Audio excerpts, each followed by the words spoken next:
Hello, everyone, and welcome to episode 12. This is our second episode 12 of the Popcorner Podcast. Yes, sir. A podcast where, if you don't know, this might be one where you're hopping in for the first time, we go over different pop culture media.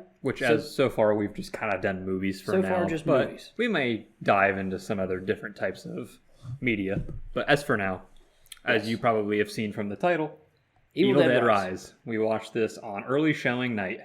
Yes. So before we of course, this is the non-spoiler. There's no spoilers here. Yeah, this first video, which we're recording this all at once, it's a no spoiler. If you're watching the whole thing for the full hour-ish, ignore where we mentioned that this is the first video. It's all happening at once on a different day. Yeah. But yeah, so we watched this on early showing, of course, and going into this movie, what were your thoughts? What are we thinking? So me and you both have... Sorry for the Evil Dead fan base, for anyone who's watching this, yes. But both of us have never watched a single Evil Dead movie ever. I've probably watched the original when I was a wee lad. As a huge horror fan as myself, I kind of see that as a dagger in my horror education, because how have I not seen these? I'm a huge horror... I call myself a horror fan, right? Well, I mean, it's the same thing for me, but up until, like I've never played... Like, I say I like horror games, but I've never played, like, Silent Hill. Or, you know, like, that's, like, a classic example where, like, most of the Resident Evils I had never played. True. And that's another, like, seminal franchise. But it's one of those things, too, that though I've never watched them, really, and the one that I did watch was when I was a wee lad, I don't remember anything from it. But over the years... Are you Scottish? A wee lad. Over the years, I, of course... kind of got the knowledge from, tweets, videos, clips, I know about, I know the dancing deer head. We know Bruce Campbell. Right. We, of course, know Ash. We know the chainsaw hand, the classic, shotgun. Right. We know all these classic things. The book. Yes, but to your question of what I thought going in, I don't know. Honestly, I saw the trailer. It looked pretty good. It looked spooky. Yeah. Didn't really get a vibe of comedy from it. So to me, I kind of took this as like, this would be a great maybe starting point. And definitely considering it's been, I don't know how long since the last movie. This is the fifth one in the franchise, apparently. Yeah, it is. It seems definitely like this would be intended for new audiences to step in. So for the sake of this review, that's kind of how we're going to take it today. Yeah. And even though, like I said, not knowing this a lot about the other movies, I feel like it is safe to assume that that is what this is. It's a soft reboot, hard reboot, whatever you want to call it. Because, I mean, there's similarities to call it an Evil Dead movie, but from what I know, there's a lot of things that are not in this movie. You know what I'm saying? Right. Like, the movie isn't directed by Sam Raimi. That's a big thing. With that being said, no Bruce Campbell in the movie. I mean, they're both producers on the movie. Yeah, they have a part with the movie, which is awesome. Yes. But you don't have Ash running around making quips, one-liners. That's the thing I was talking about it being different. And not having him in there was the big, like, oh, we might be skeptical about this movie. Because Bruce Campbell, the old Evil Deads, are known for being comical. Him doing his one-liners, his quips, him just being a funny guy in general. Now, I'm not familiar with that. I'm more so between like the Spider-Man trilogy, even the more recent Doctor Strange, which was a kind of, out of retirement thing for Sam Raimi in a way of directing. Like, he doesn't really do that too much, but through those movies, I'm more into like the kind of idea of how those movies would have been made. So I probably have a pretty good idea knowing that it's more of a horror thing. I mean, hell, Spider-Man 2, the scene where they're working on Doc Ock, you know what I'm talking about? Yeah. That's a horror scene. I'm just saying. So, like, honestly, I really do want to go back and watch those movies at some point. So whenever we get like a dull time and there's not like movies that we want to watch or build up to watching with franchises. Yeah, for sure. That would be something that would be good to go back to. Maybe even we watch one around Halloween time or something like that. Yeah. So would love to dive into the old Evil Dead movies. That would be pretty cool. Get myself some knowledgeable, right? Get my brain educated on the Evil Dead franchise. Hell yeah. Heck, I mean, we probably won't do a podcast on it, but I would even be down to actually dive into the TV series. Heard good things about that. Watched the first episode, didn't get through it, but it was mostly because it felt like it was building on characters that I already didn't know. Yeah. So I've technically seen the tiniest of bits, but it was definitely much different in tone from what I saw compared to this movie. So yeah, here we are. The trailer, what you see in the trailer, you said that you thought it was funny that I thought this, but I'm gonna be real honest with you. The way I thought about it from after watching the movie and seeing the trailer, I feel like they kept a really good lock and they kept it secret on a lot of the things that happen in this movie compared to what you see in the trailer. The way you made that comment earlier, I kind of felt like you were thinking like otherwise. Yes. Which again, you can fight that, of course. I just feel like it kept a lot of the really good things that happened in this movie locked and like, hey, go watch it if you want to see these things. I think it's less of that the trailers showed everything for this movie, okay, and more of the idea that some of the coolest moments were in the trailers. Really, at least to some degree. Okay, so maybe not all of it, but like I mean, it's in the trailer, so I'm going to talk about this, but no spoilers for this video or the first half of this video if you're watching it on Saturday.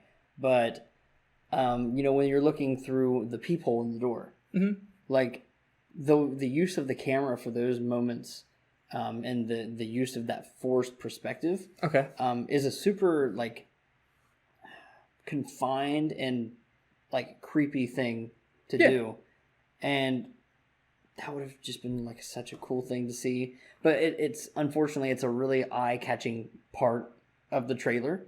Mm-hmm. And, like, to me, that's the part that stands out the most. That or like the bathtub scene. So those two are probably the things that caught my attention the most to the movie, of course. I see. And those were some of the more interesting scenes. But to your credit, I will say that this movie has way more. It's just that once you started like in the movie, it was like, okay, they go in the bathroom. I know what's going to happen now. Yeah. Or hey, she's locked out in the hallway. I know what's going to happen now. Yeah. Do you know what I'm saying? Yeah, I understand. It's not, they didn't try out very hard. Like, for the scenes that are in the trailer, they kind of work the way that you see them in the trailer. Like, I know, predictable in that sense, yes. They don't try to misdirect you with the trailer. But the thing I'm saying is when you watch the trailer, you think, okay, this mom or this girl is possessed and obviously is going to harass the family. Right. A lot more happens than just that. And I feel like it gives that vibe that that's what it's going to be about mostly, is just this mother or this girl harassing this family. Right. But there was more that happens and, more that it revolves around than just that. I mean, it's a big part of the movie, don't get me wrong. Yeah. But there's a lot more to it rather than just that. Yeah. But I understand what you're saying is the trailer doesn't really try to sideswipe you with like misdirects or secrets. Right. And, right. That I agree there. So now that we've both covered kind of our initial thoughts going in with the trailers and whatnot, with that being said, the basic premise of the movie, as said by the listing for the film, is after a long journey on the road, Beth visits her old sister Ellie, who is struggling to raise 3 children alone in a small Los Angeles apartment. However, their reunion is interrupted when they find a strange book hidden in the depths of Ellie's building, which unleashes horrid, flesh-possessing demons. Yep. And obviously, as interesting as that does sound, I think the numbers for the movie are pretty interesting overall. Okay. It's a runtime, about an hour and a half, pretty brisk movie, and I don't. Again, hour and a half movies. We love them. Dude. We love to see them. We love movies that don't have filler. And it doesn't. It doesn't. There's no filler in this movie. I think that's one thing that I would like to say in this for the non-spoiler section here is that this movie, when it starts, it doesn't stop. Yes. Like, there's never a dull moment. Like, once things start going off the rails, it continues to go off the rails till the end. Right. And, like, every shot, there's something interesting happening. There's never a dull moment. Even when it comes to the, how do I want to say it? Like the plot. Everything happens for a reason, even if it doesn't make sense right away or anything like that. It always comes roundabout into a nice, bow-tied, hour and a half, like just over an hour and a half. And it feels really nice. I think the pacing works exceptionally well. Unlike we recently did Happy Death Day, which is a movie that is really good, but has a lot of false starts or false ends as far as like it feels like the pacing is ramping up for a finish. That happens way too soon, but that doesn't really happen here. No. So yeah. I don't know. Do you have anything else to add as far as pacing is concerned, or does that sum it up pretty well for you? I thought the pacing was done pretty well. I didn't really have any issues with it, especially since once things do start to happen, and they do happen pretty quickly. It's not like you're waiting for like an hour before things start to actually get interesting. Yeah, they're getting off the rails pretty early. The one thing I will say that I think the movie does pretty well. As well, I hate that sentence that I just used, but outside of earlier on, we have a build up to the horror. It's not instant like jump scare, weird creepy thing happening. It lets you build up a little bit of I don't want to say comfort because you know what movie you're at. Yeah, but it lets you build up a sense of like belonging to these characters. You get a little bit of how do I want to say it? You learn who these characters are, pretty much. Yeah. And it gives your brain a chance to attach to them before it makes you fear for them, if that makes sense. Yeah, like you get character development throughout the movie with all the characters that are in the movie or maybe still alive, who knows. Right. But these characters do have growth. These characters, like when you first see them, you don't care about them. But they do a really good job at getting you attached to the characters, or at least somewhat worried for them. There is a sense of, oh crap, I hope they end up being okay. Yeah. I mean, there's not a character that I would say that I wanted to die. All pretty memorable characters overall. Yeah, I was going to say. I mean, you have your filler characters that aren't really part of the group family, but they're not. It's believable. It's a tight-knit cast regardless. Yeah, even with the side characters, if you would consider them filler, they're very few. Yeah. There's very few, and it didn't hinge on those characters in any means. Yeah, it was just... Honestly, it was just there for more kills in the movie, just to show you. And with kills in mind, gore. If you cannot handle gore... Well, one thing before we go on to gore. Okay. We're talking about characters. Yeah. Okay. I'd like to talk about both, performances real quick. Yeah, go ahead. Just briefly. Before we go over to that, because then we can talk about budget and stuff like that. Mm-hmm. I thought between the two sisters, the Ellie and then Beth...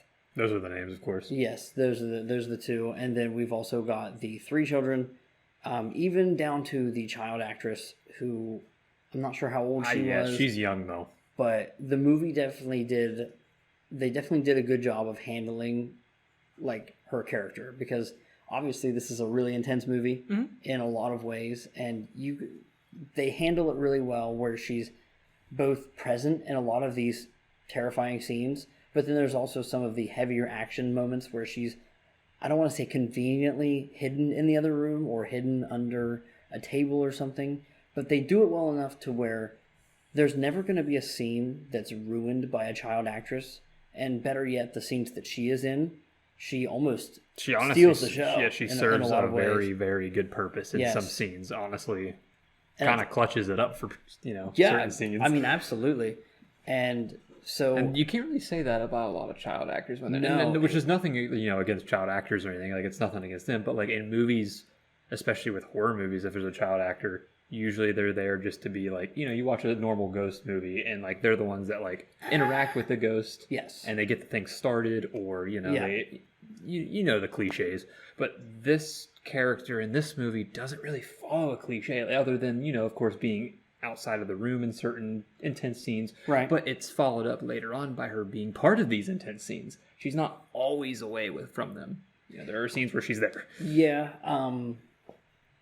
I think a good way to put it with I think horror movies are an especially good example of this, because I feel like horror movies, especially like campy movies, like it's really easy to point out flaws. Yeah, of course. A good way to put it, I think, well, at least in my opinion, is that if something stands out to you, it's either really good or really bad. That's usually fair. Bad. Yeah. How, oh, wow, that was way different, or like quality on that shot or something was bad. Way different than the rest of the film. But in this instance, it's one of the rare moments where I can say, like, that child actress didn't take me out of the experience. That was actually something that enhanced it. But because I was expecting it to be bad, I was already looking for it to be like, yeah, you were kind of looking, you were kind of looking for those negative points. Yeah, they just never came really. No, definitely not from that aspect. Do you normally think that when you see a child actress? Yeah, no, I definitely usually expect child actors to be not as good. Okay, but every performance in this movie, especially one that had the limelight, like I said, there's a few secondary characters that are mostly out of the picture. Okay. But like specifically the mom, Ellie and Beth, those two characters, and like I don't want to say the dynamic between the two, but there is like a sisterly dynamic that you pick up on. For sure. Especially in the first half of the movie, and then honestly, at first I was thinking maybe that she was just an older kid somehow. Like that. Oh, really? Yeah. I was like, is that a mom and daughter or something? But then for a second I'm like, that doesn't make any sense. And then obviously they were sisters. And but no, I really enjoyed the dynamic between them, and then also the acting of some of the characters in this movie. I mean, we already know that the mother becomes possessed. Yes. They bring their A game. That's all I can say. Yeah, I mean, talk about people going goblin mode. People went goblin mode in this movie, making it in it. It doesn't matter. It's really good, and I think the performances, as far as like we've kind of skirted the line of talking about the horror factor of this movie a good bit, which at a base level, I think this movie's pretty creepy. It is very creepy. I don't think there's a lot of like, gotcha. Yeah. Jump scare. Yeah, no. There's not a lot of that. But and when there is, it's almost like a, haha, we know you're in on it too. Yeah, like it's funny, haha. Yeah, they're very good at building the atmosphere of the movie, and they bring on the creepy ness of it all. Like I said, there's not a lot of like, I gotcha, right? Like, which I don't mind jump scares. I love jump scares, but sometimes they get a little tedious. But it is fun to see a movie that gets to be creepy without them, Right. And so when they do them, they're kind of making fun of it and they make it a joke. Definitely elevated by the performances overall. Yes, 100%. Because, like I said, some of them bring their A game. Of course, the one that you all would know from the trailer, the mom. The mom is great. Yes. So with that being said, I think a good way to transition next is actually into the horror, which I think the best way to go about this is actually with the budget.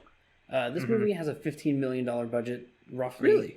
That's honestly, with how good a lot of it looks, it's a lower budget. It's lower for a movie, especially from a franchise like this. But for horror, you got to think about it. That's actually pretty decent. Yeah. Especially given that horror and rated R movies, they don't usually do as well. I guess I'm not even like a Marvel fan. Sorry, Marvel fans out there, but I don't watch a lot of Marvel movies. Yeah, I know you're a Marvel fan. Sorry, bro. I don't watch those type of movies. I'm just all horror over here. And it's interesting just to see like a Marvel movie. You look at their budget and it's crazy. And they still don't even look that good anymore. I didn't say it. The Marvel fan said it, not me. No. And it's interesting though, because you see something like this and like, would you say was it 13, 15? $15 million budget. We don't, of course, know any box office because it's literally not been out yet. But it's interesting because I see 15 million and I'm like, oh man, that's a really low budget for a horror movie. Of course, like you said, that's massive to be honest. It's pretty good. I mean, I think it's pretty massive to be honest. It's a decent size. Sometimes Winnie the Pooh, Blood and Honey, under 100,000, baby. That was a true classic. But it's interesting because, like I said, you look at Marvels and you're like, geez, brother, that's a lot of money. And then you look at this and you're like, it's whatever. But for a horror movie, this is a lot of money. And honestly, though, even though it's a lower budget compared to like the Marvel type of movies, looks great. They use it to their advantage. The visual identity in this movie is immaculate. Between the really well done sets with like the apartment and the building, which I think it's safe to say that we spend the whole movie, or at least 95% of it, within the hotel. Of course. That is where we do take place. Apartments, should say. Yeah. So in that sense, with the pacing and of course the budgetary scope of the movie, it's toned down in a way that feels personal and claustrophobic. Yeah. I was going to say that. It really feels like it's closing in. Yes. You can't escape.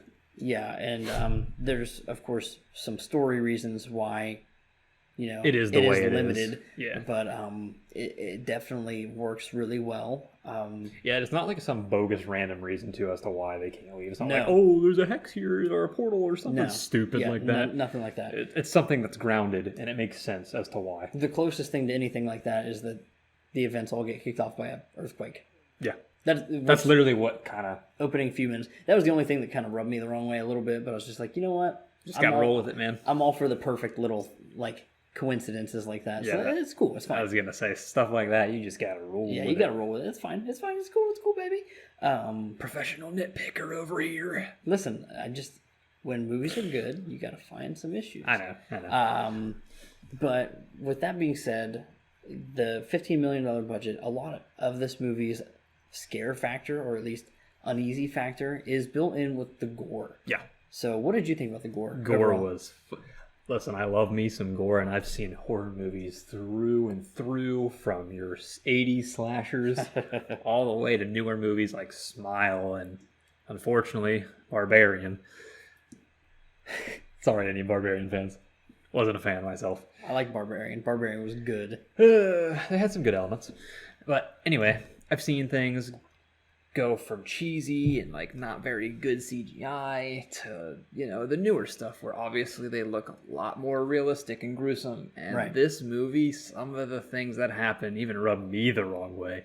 I'm I'm cringing in my seat for some of them. Yeah. And that's good. That's and it's interesting because, as people say in the horror business, you have things such as, gore porn, to where it's literally just nothing but blood and gore and gore and blood, and not that's not what this is. Yeah. And it's interesting because it doesn't.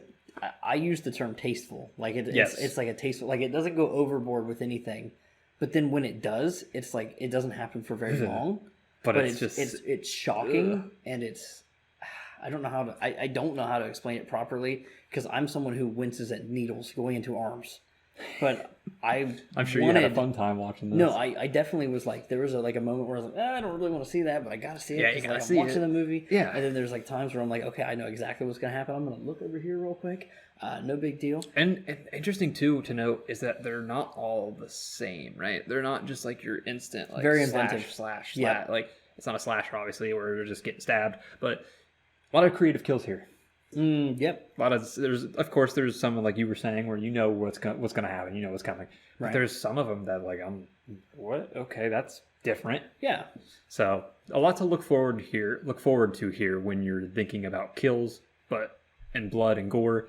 There's a lot of it, but not overboard. I think a big factor in my personal enjoyment of like the effects in this movie and like the visual identity of it. Mm-hmm.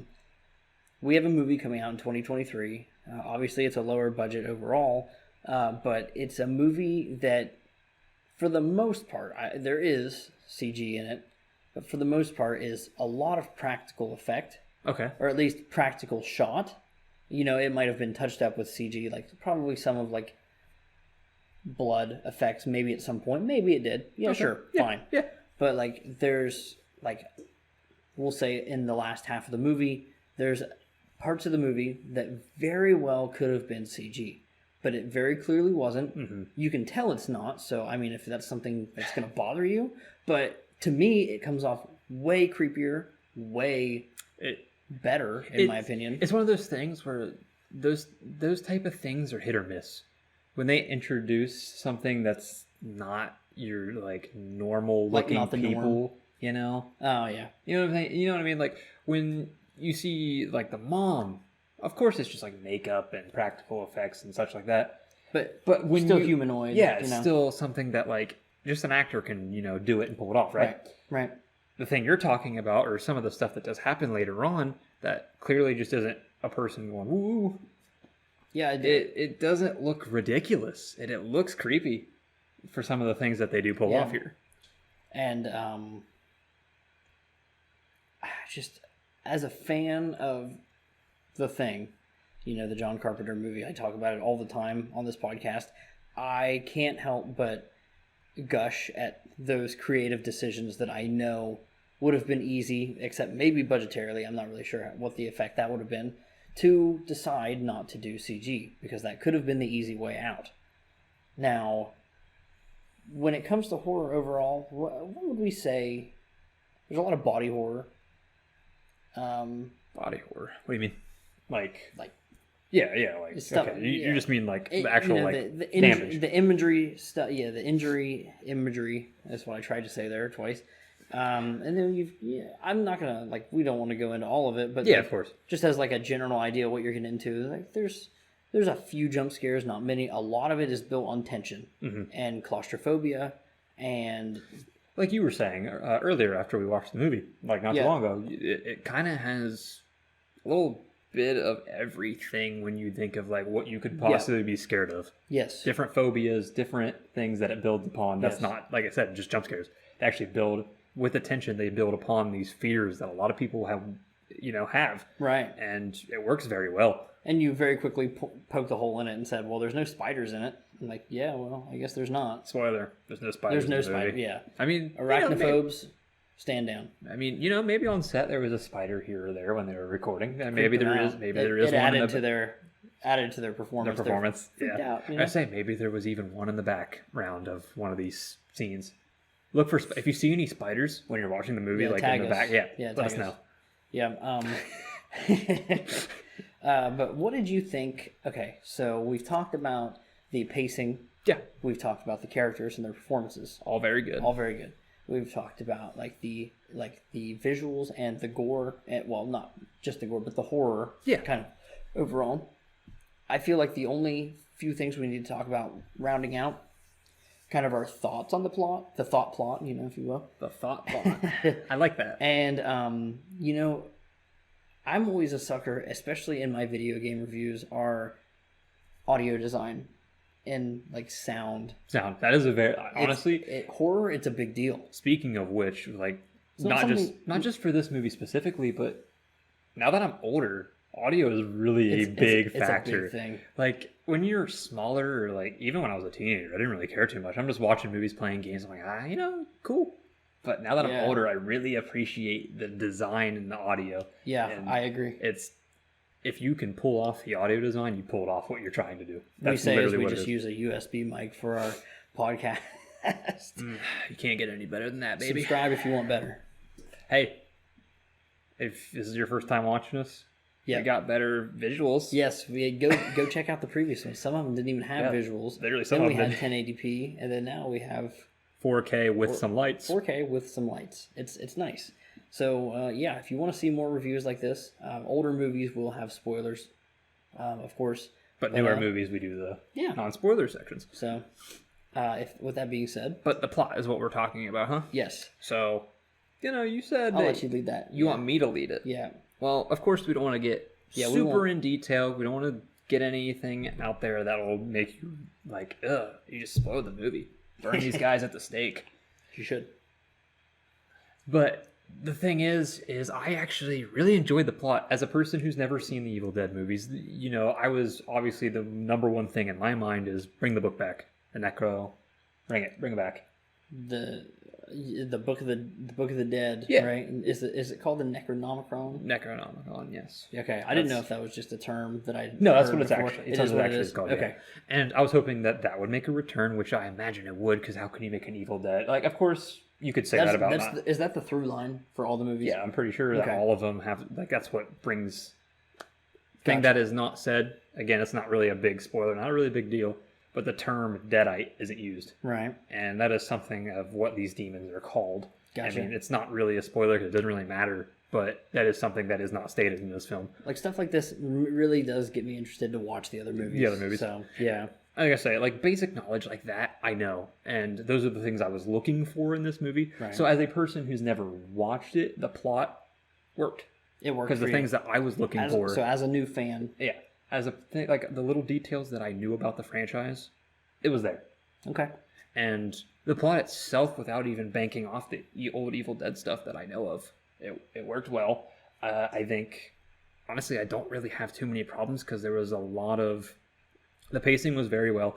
I did, all the characters made sense for what they were doing, and you learn the backstories of some characters. You learn why they are the way they are. You learn, yes, the character development, great, perfect, phenomenal. no problems. Characters, they each have their own little quirks, whether it's a little minor fear that you hear once, or big things. Something in the beginning that we can't really say, but like the little girl has something that she's like, oh, this will, and then it comes back. It does come back. There's like little details. There's certain ones I want to say, but obviously I can't. But there's certain little details that you watch and you're like, okay, that's never going to make a return. But then it does, and it actually has a big impact, to be honest. Yep. And that's awesome. And I know you said you had like some of your few negatives of the movie would be the plot. And is yours more towards the end of the movie, or I'm curious. I'm trying to see where like kind of. I have two kind of plot criticisms. Roll it with me, and I'll bank off you. You want me to go? I want to know what these are. Okay, so I can't think of too many negatives. So. I'm going to say right now, as a base level, a new fan, this movie is super enjoyable. The plot is easy to follow, but I think one of the issues it has, and this would be the one that's towards the end of the film, okay, or at least I waited until the end to get my answer, was that it doesn't always explain the rules. Something I harken on a lot. And then after the movie, you actually had to explain something to me, which I won't spoil here. But the fact that at least wasn't visually shown in some way did kind of suck a little. Yeah, because it was like I know what you're talking about. I was like, that's a plot hole. Yeah. And then you're like, no, actually, it's not. Yeah. But then I'm like, well, as a new fan, it still is. Yeah, as a new fan, you wouldn't. And that's something that is funny because when you were saying that, I'm like, what did we talk about that I had to tell? And then I'm like, okay, that's something that I knew about the franchise that you didn't, and it doesn't explain in the movie. So that is one thing, which is fine as a plot detail. Don't get me wrong. I just wish there would have been even like a indication of some sorts. Yeah, half a minute scene of like indicating what happens. Yeah. Now the other thing is something that happens more throughout, and I think would have kind of led into what I'm saying here, and that's that. I think the plot is very tight knit overall. We've got these characters that. It's basically a family overall. Yeah. And I really enjoy that. I enjoy the grounded nature of everything, and I'm glad it's one location, and I like that. However... Okay, let's hear it. I'm interested as to what this negative is. The through line, as we talked about, is the Book of the Dead, right? And we get these little bits, and I get that it doesn't want to call back too much into the main movies. Yeah, the old ones. However... as a new fan, it really did feel like this could have been its own thing. You mean like without the Evil Dead? Like without the Evil Dead stuff. This is a completely new fan. Yeah, I know what you mean. It's one of those things too where like I kind of agree. Like I said, the book is really important. Let me tell you my remedy to this before you completely shut me down on this, hypothetically. Okay, so... obviously, we have the book as a through line. I feel like there could have, and I don't. It's not for me to answer what it could have been per se. Okay. But there could have been. I just like more of like. I don't want to say references because I'm not nostalgic for it. Yeah, like I said, we wouldn't really get it anyway. That's not what I'm going for, but. Like I know stuff like them explaining. Yeah, like what I told you. What you told me. Stuff like that. We do this to figure this out. That's what I was gonna say too. Like I understand what you're meaning because like even the word Deadite not being used in the movie is such. That's what they're called in the franchise, right? And like it's not even used in this. Yeah. So like I understand where you're coming from. I know I'm not saying it well because I don't know how to articulate it because I've not seen the others, but I feel there is something missing there as like a fan from the original. Connect. Yeah.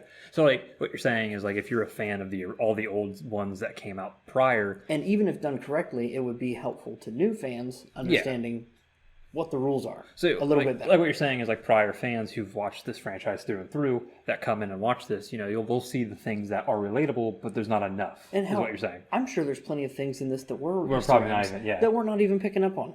I respect that, but that's probably more visual cues and other things like that. Yeah, you're just meaning like plot wise. Yes. Yeah, I understand what you're saying. Yeah. But as a person who's never really seen that many of the old ones or don't really know a whole lot about the actual plots. Yeah. I can't say if there are stuff that are related or not. You know what I mean? I know what you mean. But at the same time, the things that I do know, there were like half and half. Some of it was put in there, some of it wasn't. So, and I completely understand the wanting of the film to have its own identity. Its own identity and like the ability to have a mystery. Mm-hmm. Like you don't want the Evil Dead fans going in there and be like, okay, you just got to do this, this, and this, and you got it taken care of. You know? I mean, this has nothing to do with plot in the slightest. But they do the whole. It's not really a spoiler too because there's no plot or like related things. But they do the camera. I know you probably. How do you mean? So when the Deadite is like moving, you know, those shots like where it has like the camera out and it like kind of shows it going. Okay. Like that's a thing that is tradition for the Evil Dead franchise because it shows like the demon progressing through the world. Gotcha. That's something that is prevalent throughout all the movies. I tell you what, you brought up a great point that I'm surprised I didn't bring up sooner was the cinematography. Yes. And that, I guess we could have talked about this with the visuals, and we should have, but the director of cinematography, Dave Garbett, apparently, according to That'd Wikipedia. Be his name. Very, very well done overall. Mm-hmm. Scenes are shot and cut, which I know this is more of an editing thing, in such a way that man, I just, it's done so well. It complements every horror scene that there is in the movie. And there's one shot that I want to say this is definitely probably a Sam Raimi thing originally that just kind of became an Evil Dead identity. I assume is like do you ever notice the shots in the movie where the character is up close? And then there's the characters in the back shot far away. Yeah, you see them standing there like a silhouette or something. Right, it's clear for them, but up close, it's like a zoomed in still on the face, but it's not zoomed in to where it's like the depth of field kicks in. Yeah. It's such an interesting shot, and they definitely use it sparingly. It's only like 2 or 3 times throughout the movie, but every time it's like, this is creepy as shit. There's interesting because there's some shots in here, the way that they do their shots, I haven't seen in a horror movie like either ever or in a while. Out of curiosity, is there a way you can bring one up that I could maybe tell what you're saying without saying? I don't know. The one that really stuck out to me, like a little bit, is like sometimes there's a character running, right?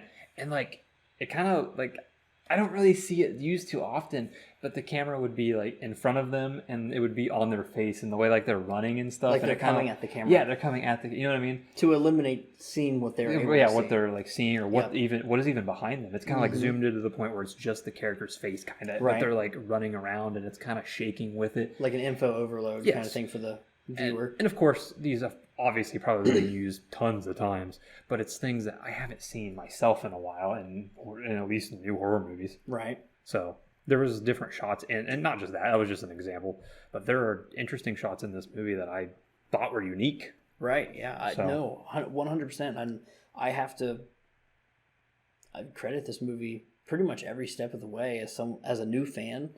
Like this movie, I was enthralled the whole time. Mm-hmm. And was there anything else you wanted to bring up before we hop into our final verdicts? Honestly, not really. I feel like we kind of sketched out and talked about a lot of the stuff that we can talk about anyway. Yeah. Characters, the synopsis of the plot, like what we thought of how it's shot, the actors. I mean, everything. I mean, of course, you mainly had a few negatives, right. But I feel like all in all, if you're a fan of Evil Dead, I can't 100% tell you that you'll like it. But as a horror fan in general, I feel like you'll love it. I'm retweeting this. I feel like that's just how it is. Even if you love Evil Dead and it doesn't quite connect the pieces to the franchise, I feel like if you look at it as a different movie, if you don't think it fits with the Evil Dead series, I think you'll still love it because it's a fun movie and there's a lot of good stuff in there. 100%. I agree. I don't want any of my negatives to say like, I hate this movie. Yeah, for sure. It's just things that it's like, okay, if it could have been a little more, it would have probably rocketed this movie up to like a amazing status. It's one of those things that like for any of you that have watched us before or perhaps maybe start watching us because of this, it's one of those things where I'm very less critical on movies and he's the one who brings out the hard truths and actually finds negatives in movies. And that's not like a negative thing or like a bad thing for you. I'm just saying that like you pay attention more to the negative things, and that's good because we need that for this. But it's one of those things that I'm not good at. I'm just like, I enjoyed the movie. Cool. And the worst thing is, one final thing before we do our scores. Scream 6, I listened to a review podcast of that. Okay. People were tearing that movie apart in that podcast. I was like, I love that movie. That movie was so fun. People are gonna like watch all the way through this, see that we like Scream 6, and be like, all right, never mind. Yeah, never mind. Like that movie. I mean, I really enjoyed that. But anyway, that's not what this podcast is about. I feel like every podcast we sneak Scream in there somehow. It's what started this one. So I mean, I'm a Scream fanatic all day. So yeah, but a lot of times it's you who brings it up. I know. I mean, it's on the mind. I love it. So with that being said, what's your score? I feel like we've this whole thing's kind of like a summary because it's shorter. Yeah, like I say, usually at the end of our long videos, we do a little synopsis. We do a little synopsis of what we kind of talked about throughout this whole thing. We made it longer, obviously. Yeah. But honestly, we kind of discussed scores earlier a little bit, me and him. We kind of refrained. Is that the word I'm trying to look for? Refrained from you like talking to each other about this movie? Yeah. That's the word I'm looking for. Cool. Yeah, I'm somewhat smart. He's correct. That's the word I was looking for. And we didn't really talk about it at all. Like, we might have had a few nods here and there talking about it, but nothing like to where we even thought if we were just like, do you like it? Basically making sure we're on the same page. Yeah, did you like it? Did you like it? Yeah, cool. Yeah. That was it. So we saved it for this. And honestly, with everything we talked about here, I'm going to be real honest. I think I'm going to slap a good old... And when we were talking about it, I was between two answers, and I'm going to go right dab in the middle. 8.5. 8.5. And that's good for me. Honestly, it's good for an out of 10 score anyway. 8.5 is great. But for me, I usually rate... If I hate the movie, it's under like 5. If it's above a 5, usually that means I love it and you should watch it. It's just... With the things that we talk about, I like to rate the ones that have less problems critically higher. That's fair. Which of course is how they kind of work anyway. Right. But Yeah. The best way I can kind of say, I rate this movie an 8. Okay. 100%. I stick with that answer. The way we talked about it really cemented that. I think this movie is presented extremely well, and it's super watchable. It's a movie. I'm going to watch it again. You're watching it tomorrow. I'm watching it again tomorrow, and I really enjoy it. However, I recognize that how do I want to say this?